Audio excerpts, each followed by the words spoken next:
সোমা বলছি, সোমা মুখার্জি। এত কষ্ট হচ্ছে ভিতরে যে হসপিটালে বসে থাকতে পারছি না, আমাদের সব ডাক্তাররা সবাই খুব ডিস্টার্বড।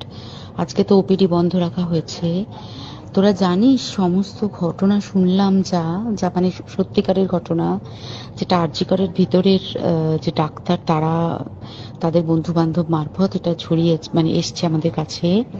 অ্যাকচুয়ালি যেটা ঘটেছে সেটা হচ্ছে, আমি শুনে তো মানে বিশ্বাস করতেও নিজেকে কেমন লাগছে রে। প্রত্যেকটা আমাদের ওয়েস্ট বেঙ্গলের প্রত্যেকটা মেডিকেল কলেজে, বিশেষ করে কলকাতার সরকারি মেডিকেল কলেজগুলোর প্রিন্সিপালরা, ডিপার্টমেন্টাল হেডরা, প্রিন্সিপালরা বিশেষ করে, তারা পাশ করানোর জন্য স্টুডেন্টদের কাছে রীতিমতো টাকা নেয়। যেসব স্টুডেন্টরা, ইন্টার্নরা, পিজিটিরা যারা ভালো করে ক্লাস করে না বা থিসিস তারা জমা দেবে, পিজিতে তো থিসিস জমা দিতে হয়, তো যারা MBBS final year final pass করবে না সাপ্লি পাইয়ে দেবে, ইন্টার্নের কমপ্লিশন দেবে না, ইন্টার্ন হওয়ার পর কমপ্লিশন না দিলে তারা রেজিস্ট্রেশন নাম্বার পাবে না, এই সমস্ত ভয় দেখিয়ে টাকা পয়সা নেয়। সমস্ত জায়গাতেই এটা আছে। এর মধ্যে সব থেকে নিকৃষ্টের থেকেও নিকৃষ্টতম হচ্ছে সন্দীপ ঘোষ, প্রিন্সিপাল, যে তোর আমাদের কি বলে আরজিকর মেডিকেল কলেজে। সেখানে ভাব যে ওনার একটা বিশাল নেক্সাস ছিল, যাতে উনি বেশ কিছু ইন্টার্ন, হাউস স্টাফ এদেরকে দিয়ে ওই নেক্সাসটা চালাতেন। তারা ওখানে একটা সেক্স র্যাকেট চালাতো, তারা একটা ড্রাগ র্যাকেট চালাতো। ড্রাগ র্যাকেট মানে ওই যে ওটাতে বলেছে না, ড্রাগ মানে শুধু ওই হেরোইন আর ব্রাউন সুগারের ড্রাগ খাওয়া বা মদ খাওয়া নয়। ড্রাগ মানে হচ্ছে যে কম দামি, কম টাকায় যে ওষুধ পাওয়া যায়, যে ওষুধ, ওষুধ না জল ভগবান জানে, সেই ওষুধের মানে কোটি কোটি টাকায় যে টেন্ডার বেরোতো, সেই ওষুধ নিয়ে ওষুধ কোম্পানিগুলোর কাছ থেকে কোটি কোটি টাকা, সেই সমস্ত টাকার একটা বড় অংশ যেত পার্টি ফান্ডে। বুঝতেই পারছিস তাহলে। সেই জন্য পার্টির একদমই কাছের উনি, পার্টির মানে একদম খোদ মানে ওপর লেভেলের একদম আসল জায়গাকার কাছে।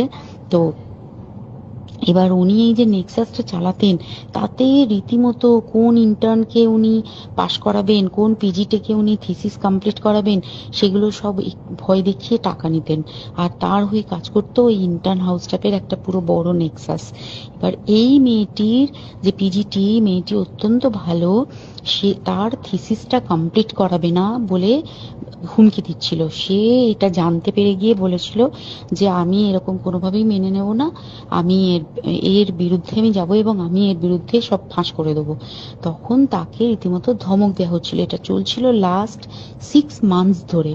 6 মাস ধরে তাকে হুমকি দেওয়া, তার প্রতি মানে বেশি বেশি প্রথমের দিকে কি করছিল, অত্যাচার করছিল। মানে কিরকম, বেশি বেশি করে নাইট ডিউটি দিচ্ছে, at a stress 36 hours duty, বেশি বেশি করে নাইট, বেশি বেশি করে খাটানো। এবং এগুলো সব জানে ডিপার্টমেন্টাল হেড, চেস্টের যে ডিপার্টমেন্টাল হেড সেও জানে, সিনিয়র পিজিটিরা সবাই জানে। প্রিন্সিপালের নির্দেশেই হচ্ছে এবং ওনার নেক্সাসের ছেলে মেয়েরাই কাজ করছে। তারা 6 মাস ধরে এটা করেছে। করার পরেও যখন ওকে আটকাতে পারেনি, তখন কি করেছে, ওই দিনকে ওরা ঠিক করেছে, যে দিনটাতে এই ঘটনাটা ঘটেছে, সেদিন কতখানি প্ল্যান্ড এবং গট আপ গেম দেখ। সেই দিন ওই ঘরে, ওই সেমিনার রুমে প্রত্যেক দিনই 4 তলার আরো অনেকেই যারা সিনিয়র পিজিটি বা জুনিয়র পিজিটি, তারা কিন্তু বিশ্রাম নিতে যেত, অনেকেই ওই ঘরে যেত।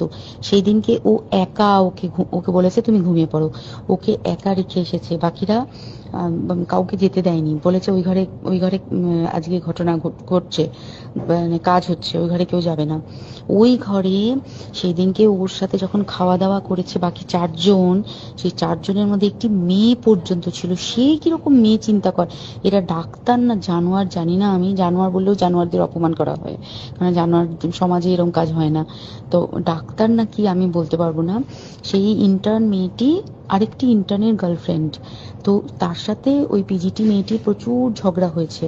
ঝগড়া হওয়ার পরে তারা তো হুমকি টুমকি দিয়ে চলে গেছে, দিয়ে তারপর বলেছে তুমি ঘুমো। এবার ও তো আর জানে না, ভালো মনে শুতে এসেছে।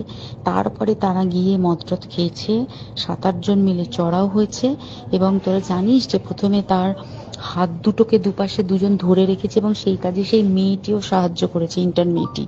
2 জন ওকে পা দুটোকে টেনে জরাসন্ধের মতো ছিঁড়ে ফেলেছে, মানে ছেঁড়ার মতো করে টেনেছে, যাতে পেলভিক বোন ভেঙেছে, কলার বোন ভেঙেছে। মানে কি বিপর্যস্ত মানে বিধ্বস্ত, কি নৃশংস অত্যাচার করেছে। ওকে উল্টো দিক করে শুইয়েছে, পিঠের ওপর দিয়ে বুট পরে হেঁটে গেছে, মাথাটাকে এমন থেঁতলেছে যে মানে স্কাল ফাল রাপচার হয়েছে। এই সমস্ত করার পরে শ্বাসরোধ করে তাকে মেরেছে। মেরে তারপরে আরো যেটা আরো ভয়ঙ্কর, যে একটা মৃত মানুষকে মিনিমাম ডিগনিটি দিতে জানে না। তারা নিচে এসে দেখেছে ওই সঞ্জয় তখন বসে মদ খাচ্ছিল অন্য আরো গ্রুপ ডি স্টাফদের সাথে। সঞ্জয় ছেলেটা হচ্ছে তার কাটা সঞ্জয় বলতো ওরা, ওকে বলে ফল গাই। মানে ওর একটু ওইসব আলুর দোষ আছে, ও যত্রতত্র যখন তখন প্রস্টিটিউট এলাকায় যায়।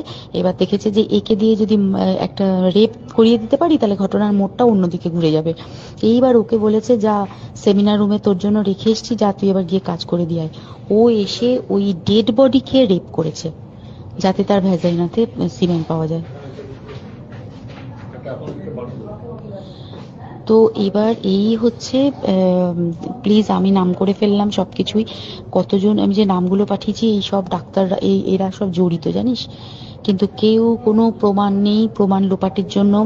সেদিনকে ওই ইন্টার্ন এবং ডাক্তাররা যে ওইখানের যে বাথরুমটাতে হাত পা ধুয়েছে, রক্ত ধুয়েছে, সেইটাকে সাত তাড়াতাড়ি প্রমাণ লোপাটের জন্য ওই দেওয়ালকে ভেঙে দিয়ে তার মানে ওই বাথরুমের জায়গাটাকেই ভাঙতে হচ্ছে ওদের।